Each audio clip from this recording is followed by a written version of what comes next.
الرجیم بسم اللہ الرحمن الرحیم ان الصلاۃ تنہی عن الفحشاء والمنکر صدق اللہ العظیم۔ عبادتوں کی طرح میں کام کرتی ہوں میرا اصول پہلے میں سلام کرتی ہوں۔ السلام علیکم ورحمۃ اللہ وبرکاتہ۔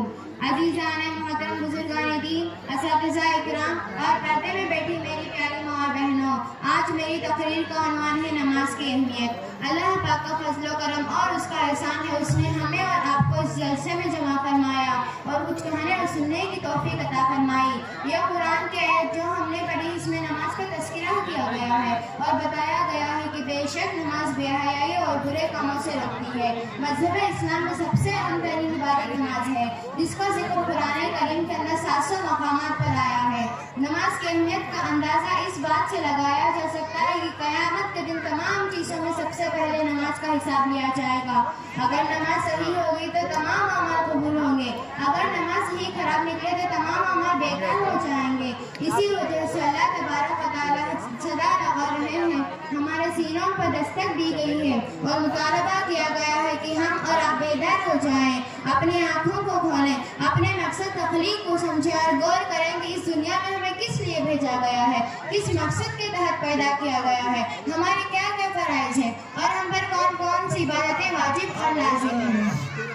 محترم حاضرین اور پیاری ماں اور بہنوں، ہمارے نبی محمد صلی اللہ علیہ وسلم ارشاد فرماتے ہیں لِكُلِّ شَيْءٍ عُلْمٌ وَعَلَمٌ ایمان الصلاۃ، ہر چیز کی ایک علامت نشانی ہوا کرتی ہے۔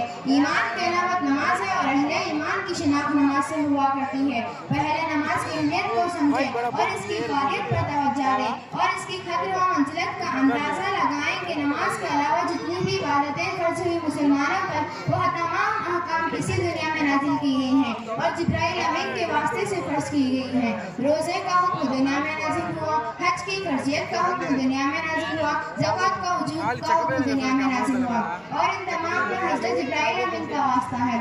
لیکن قربان جائے کہ نماز کی برتری اور اس کی عظمت کا اندازہ لگائیں کہ یہ کتنی اہم ترین عبادت ہے۔ اللہ تبارک و تعالیٰ ہمارے پیارے نبی محمد صلی اللہ علیہ وسلم کو دربار شاہی میں بلا کر بغیر کسی واسطے کی اہم ترین عبادت کا حکم دیا۔ ذرا غور تو کرو، اللہ کا فضل و کرم تو دیکھو کہ ان 5 نمازوں کو 150 نمازوں کے برابر قرار دیا گیا ہے۔ نمازیں کتنی ہیں؟ 5 ہے، لیکن ان کا 150 نمازوں کے برابر ہے۔ یہ وہ تحفہ ہے جو آپ صلی اللہ علیہ وسلم کو مالک کائنات کی طرف سے دیا گیا ہے۔